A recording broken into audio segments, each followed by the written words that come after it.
I'm Mark Jolly. I'm a psychic, a modern-day oracle. You have a question you'd like to start with? Although I've been blind since birth, I have the ability to see things that others cannot. When I touch somebody's hand, I get flashes of their past, present, and future. I've teamed up with one of North America's most talented mediums. I'm Laura Warren. I've been communicating with spirits since I was a child. As a professional psychic medium, I act as a conduit between the living and the dead. Laura and I are on the road, putting our psychic skills to the test, investigating paranormal mysteries in some of the oldest places in North America. While we tap into our psychic ability to solve the case, outside experts use logic and science in an effort to debunk the supernatural. It's a dead zone.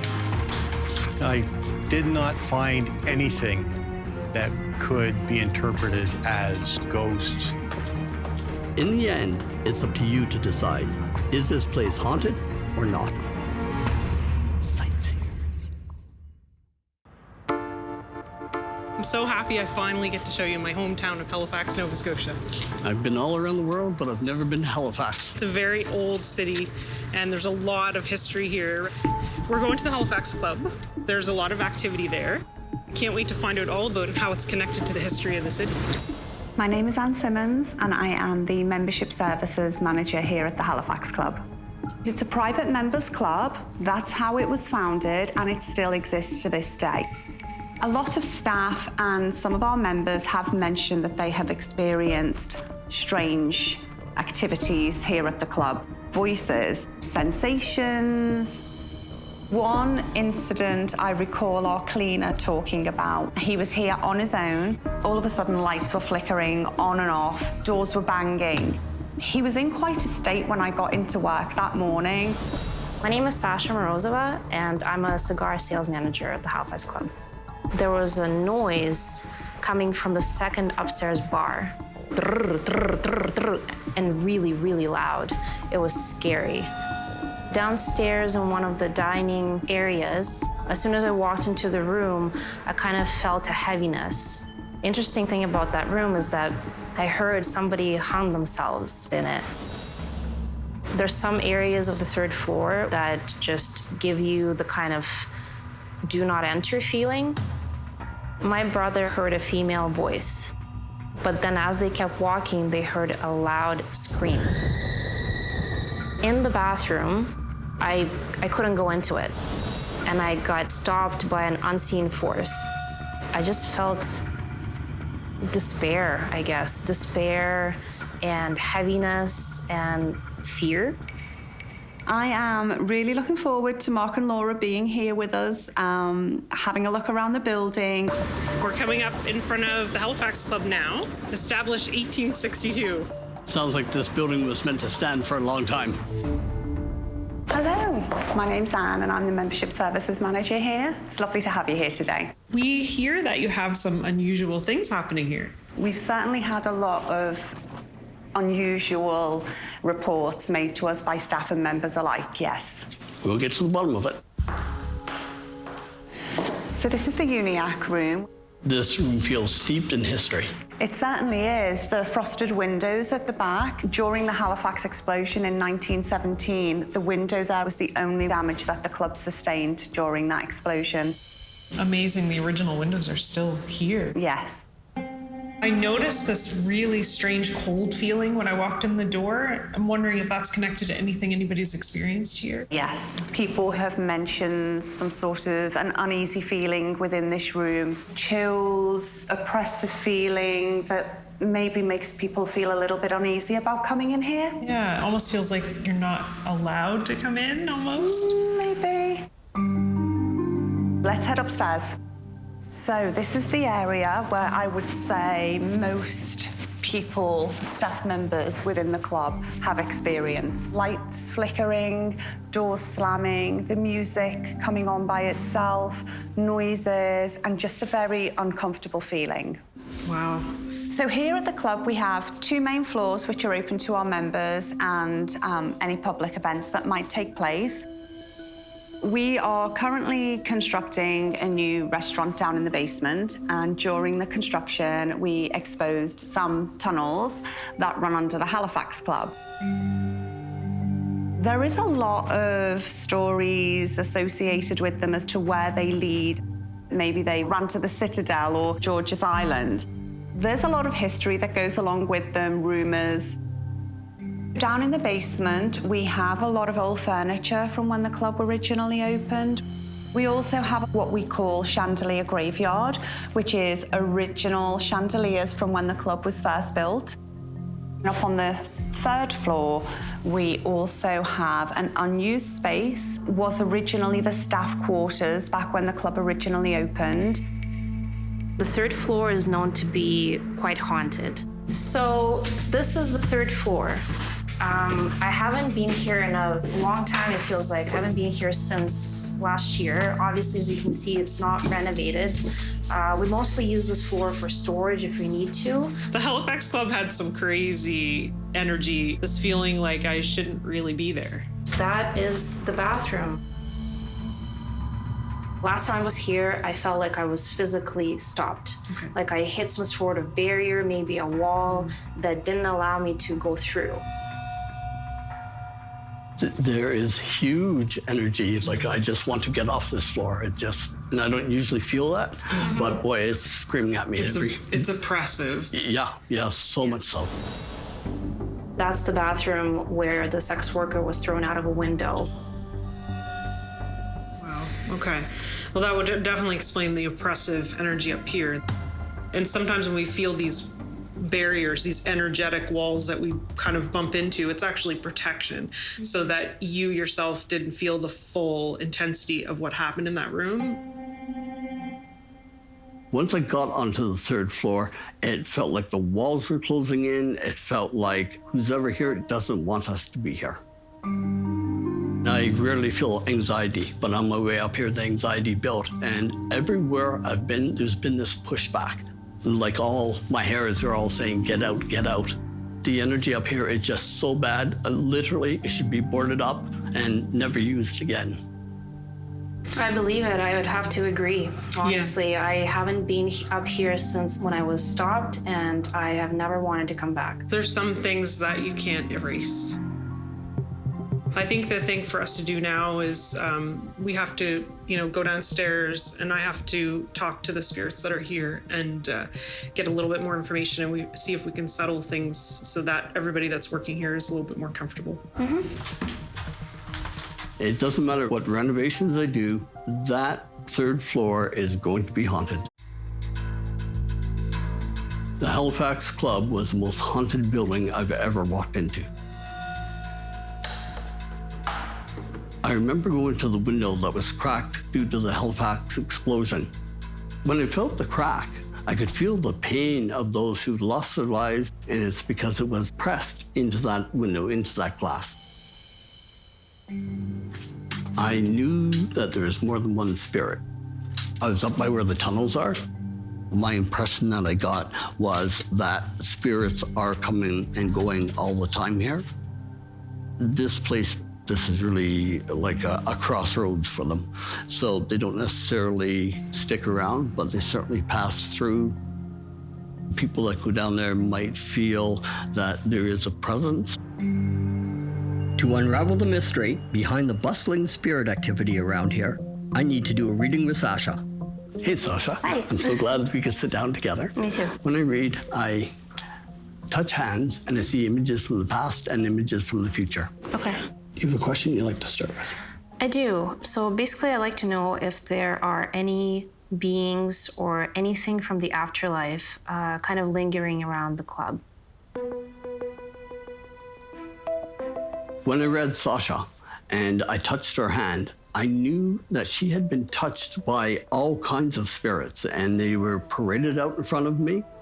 There is so many spirits around. I saw a shamrock go by. I saw a billy club go by. I saw a person in a suit, and they were very heavy. For example, I believe it's representing, in this case, somebody who drank a lot. Mm-hmm. So there's not just one spirit. There is a bunch of them.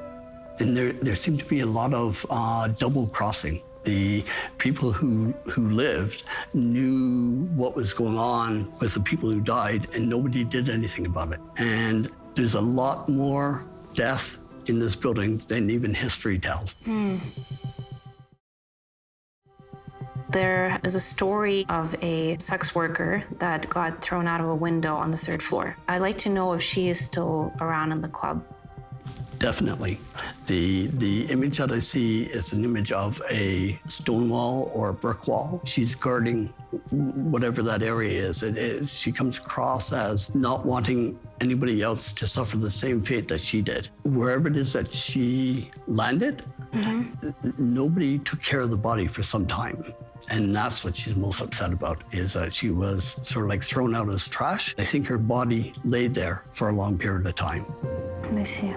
As working staff in this club, is there anything we can do to have a bit of a more peaceful atmosphere between the spiritual world and our working world? Yeah.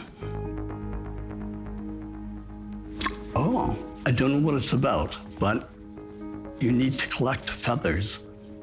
Yeah, I know it's strange. You need to collect feathers. You know, it's very interesting that you mention that, because when we were up on the 3rd floor, in the bathroom, there were feathers on the window. Are they still there, or is it? I think they're up there right now. Yeah. So collect the feathers. Okay. Okay, and that's... What should I do with them, though? They want to be in the ocean. Then the spirits will settle down, or they'll be able to go off to where they need. Okay.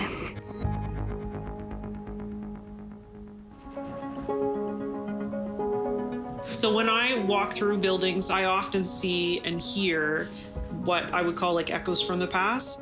At the top of the 2nd floor, where the ballroom used to be, it felt like this movement, like people walking back and forth, and busyness and socializing and talking. And then on the 3rd floor, it was like reality to me. Just felt like reality slapped me in the face. I've asked to speak to the prostitute that the stories have been told about. Spirit can see and perceive people that they can communicate with. They see mediums as sort of like a lighthouse in the spirit world. She stepped into my sort of energy field so I could perceive her. She had a pretty severe head trauma and some other kind of bruises and things. There's a feeling that he was very rough with her, and she started to speak and tell people the words that no other woman in her position had done before. She broke some kind of code of silence or secrecy. Then she was silenced. She says she had family that loved her, and she was taken away from them and brought to this city. She's sad that her memory is what it is, and the story should be retold. As a woman who spoke her mind and stood up for herself. She just really wanted people to know who she was, to give her the level of respect that she deserved. But I've asked her if she'll move forward.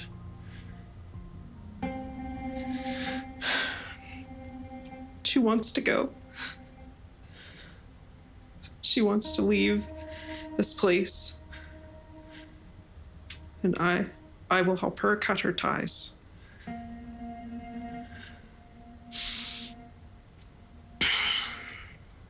I think after she felt like she could tell her story in a public way, that she was okay and she could leave. She's leaving.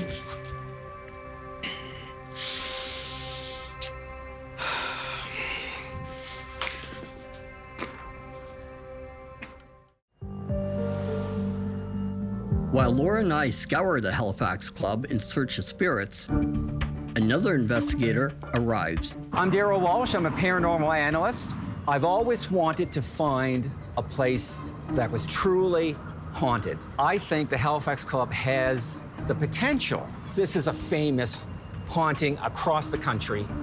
In all paranormal groups, you're going to read about the Halifax Club.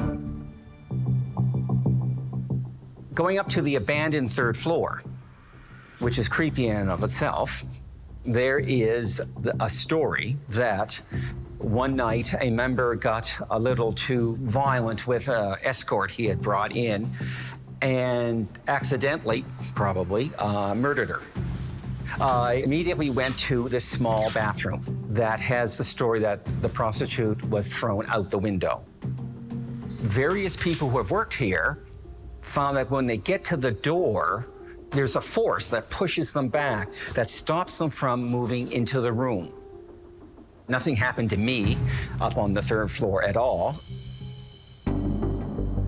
I can understand why people that work here expect it to be haunted. They've heard the story. Therefore, when you go up to a creepy space, you're primed to expect something on that floor. I went downstairs into the tunnels. There's a huge controversy in Halifax about these tunnels. I wanted to see them for myself. So down to the basement I went. They're blocked off on either end, but there's a fair distance that I could actually climb down and have a look for myself. Nobody knows exactly why they're there. For almost 200 years, Nova Scotia was a battleground between the French and the English. So it would not surprise me at all if they were not an escape valve. There's even a national defense plan that references the tunnels. It was exhilarating. They add to the ambiance of the Halifax Club. Unfortunately, the tunnels, no matter how spooky and creepy and spider-filled and a perfect scene for a horror film, they're not haunted. This, I was so hoping, was going to be the place where I would finally find a true haunting. It's just a regular old building with a good legend, but a long history and a lot of charm, but no ghosts. I'm absolutely sure this place is not haunted. On a scale 1 to 10, this is a 0. As one expert completes his inspection, another joins the investigation. Hi, my name is Rick Sr., and I'm a home inspector. We're here at the Halifax Club to investigate some paranormal activity. I'm keeping an open mind as to whether or not we'll find anything unusual here. First of all, I went down to the basement where they had recently uncovered a historic old tunnel. I believe that the feeling of hitting an icy cold wall and some of the feelings that people have experienced throughout the building could be directly related to a draft being pulled through the tunnel. There could be areas of positive and negative pressure that could create airflow that would appear to be unexplained. In the ceiling, there are miles of old cast iron radiator pipe. Now, these pipes, if there is air in the lines, they can knock and make disturbances, particularly in walls and ceilings. These sounds could be interpreted as footsteps, somebody bumping into a wall, and making the person experiencing them feel very uncomfortable about where they are. When we moved up to the 3rd floor to investigate the area where the murder supposedly occurred, we've moved into an area that was obviously the old kitchen area for the Halifax Club. Now, in that area, there are 2 antique skylights that are chain operated, and there are also 3 dumbwaiters. Now, when the dumbwaiters are moved up and down, it is entirely possible that the air is being pushed through them and is moving the chains, giving people the idea that they're being moved by some spirit, something unexplained. This is entirely possible just through the movement of air through the building. After inspecting the Halifax Club, I would have to say, in my opinion, that it is not haunted. Len, I would like to thank you for inviting us in to do an investigation of the Halifax Club. We felt very strongly that there was activity in the basement and on the third floor. I read Sasha's hand, and I saw all kinds of indications within her hand that she had come in contact with spirits. I spoke to Sasha after her reading with you the other day, and she was overwhelmed, and I know that she just felt so relieved after speaking to you. I was able to assure her that she was in no danger, that these spirits are part of this building. The feedback she's given me has been absolutely incredible. I'm going to let Laura tell you about what she's found. She's got some very interesting findings. So the third floor is quite an interesting space. And when I actually tuned into spirit and I connected with the energies that were there, immediately I had a very protective female energy walk into kind of my awareness. The staff named her Annabelle.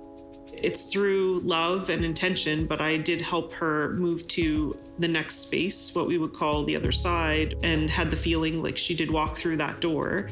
I really felt this great release, just feeling like I could take a deep breath and that there was some peace there. Yeah. And so I'm hoping that a feeling can kind of come over the whole club.